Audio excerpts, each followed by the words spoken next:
The pattern. There's something nobody likes to admit. We believe in randomness.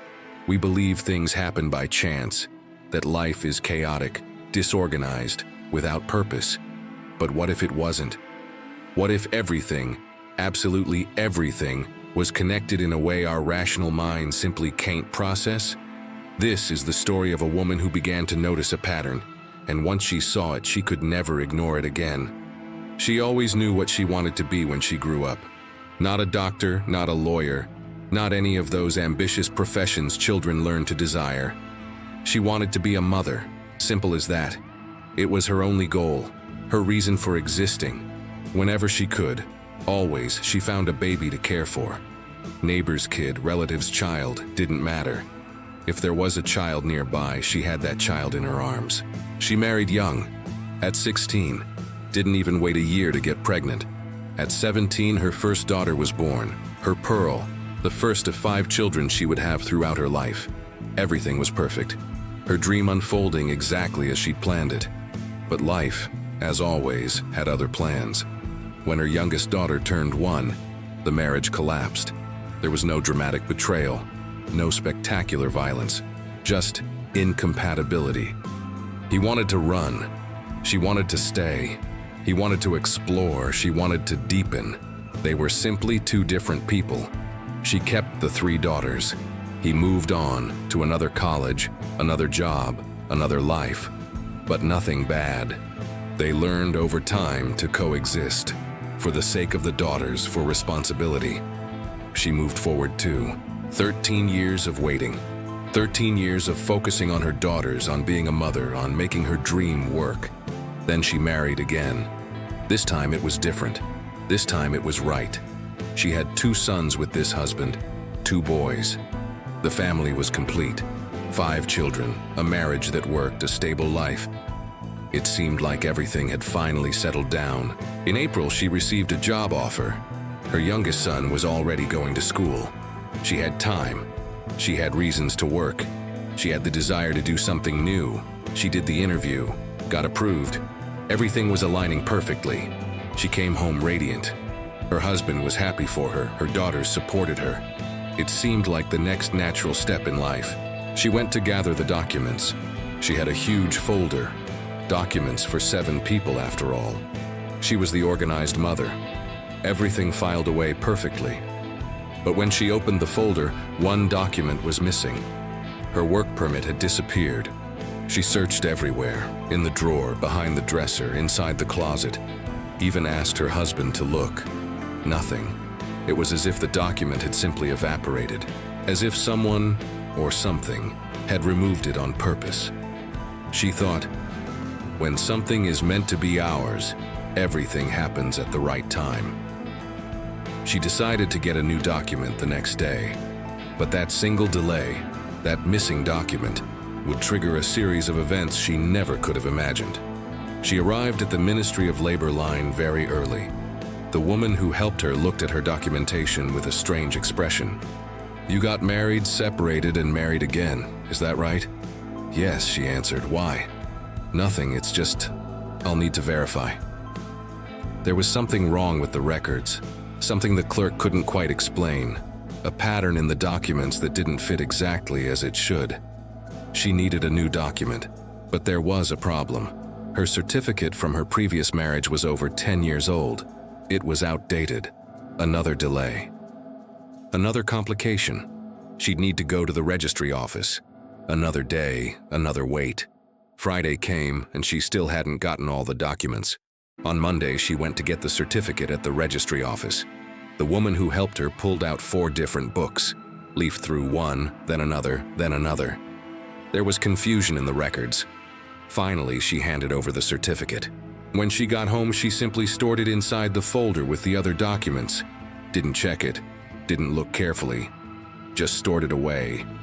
Days later, when she was in line to get her work permit, she decided to verify the documents one by one. And that's when she saw it. The certificate was in her married name with her first husband, her first marriage, her first ex. There was the annotation of the divorce. There was the annotation of her second marriage. But her second husband's name the one who loved her, the one with whom she had her 2 younger sons, wasn't listed anywhere on the certificate. It was as if her current marriage didn't exist in the official records. She thought, if I have to redo all of this, I'm going to lose my job. Her heart raced. She submitted the document anyway, waited, prayed. The woman who helped her didn't find anything strange. Made the work permit on the spot, with her name as married to her first husband. She got home and showed her current husband. He looked at the document with that calm of his, that wisdom he had. "It's fine," he said. "You submit these now and later, calmly, we'll redo everything correctly." She breathed, relieved. But there was something strange in the air, a feeling she couldn't name. Did her husband know something she didn't? Or was it just acceptance, destiny, a resignation in the face of the inevitable? 30 days later, exactly May 30th, she had already submitted the documents, was just waiting for training. It was a normal day. Her husband was home, her 2 younger sons too. Her older daughters were at their father's house, who lived just 1 block away. She went to take a shower. While she was in the shower, she heard hurried footsteps. Her neighbor came running in, panicked, screaming that there was an accident in front of the house. A motorcycle, a young man. The neighbor was afraid it was her son. She got out of the shower immediately, put on her pajamas, threw a coat over it, ran outside. Saw the motorcycle on the ground, some scratches. A car stopped. The driver terrified, repeating the same thing over and over. He was going slow and then I didn't hear anymore. Suddenly I heard the sound of the car hitting. I didn't understand what happened. And then the ambulance leaving, taking the injured person. She asked someone who the man was. They described her first husband, the father of her 3 older daughters, the man she had been married to for so many years. She ran to talk to the police, identified herself as the mother of his daughters. And then something crucial happened. She asked them not to inform his mother about the accident. She was an elderly woman with health problems. She would tell her herself later. And she assumed legally responsibility for the accident, because according to the documents she was carrying, those wrong documents, those documents with her name as married to her first husband, she was the closest relative. She was the legally responsible person, even after 13 years of separation, even after a second marriage. The outdated certificate, the wrong name on the work permit, everything, absolutely everything, kept her legally tied to her first husband.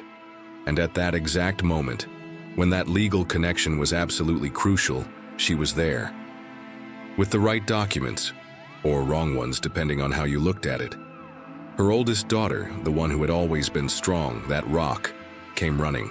18 years old, adulthood, eyes full of tears but body firm. "Mom, do you know?" She didn't even need to speak. Her body said everything. The police informed them that their father was in a lot of pain but was conscious in the ambulance. But 5 minutes later, 5 minutes away from the hospital, he didn't survive his injuries. He died in the ambulance. The cause?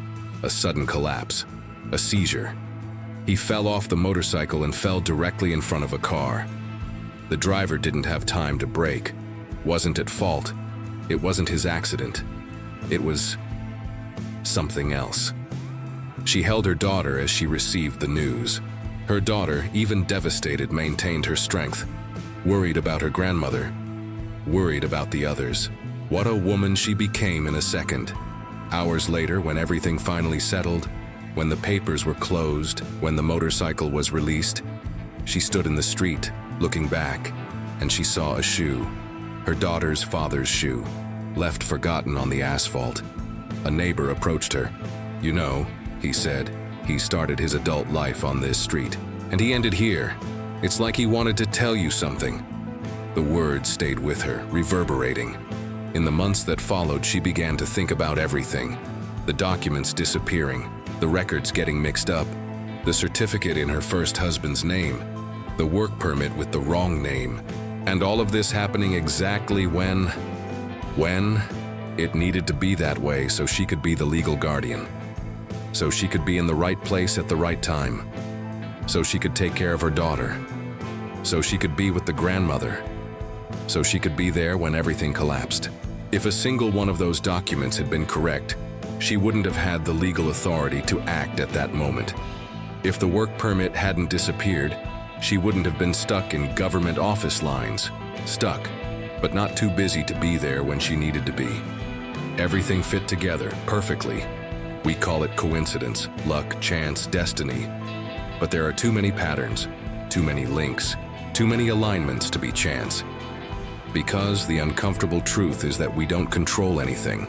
Nobody controls anything. We're moved by forces our minds can't see. We're guided to places, to situations, to specific moments. And only when we look back do we begin to see the pattern, the grand design. The question that remains is, who or what is drawing this pattern? Because it wasn't the documents that failed. It wasn't chance that the certificate came out wrong. Someone, something, made sure she would be exactly where she needed to be. At the exact moment, with the right papers or wrong ones in her hands.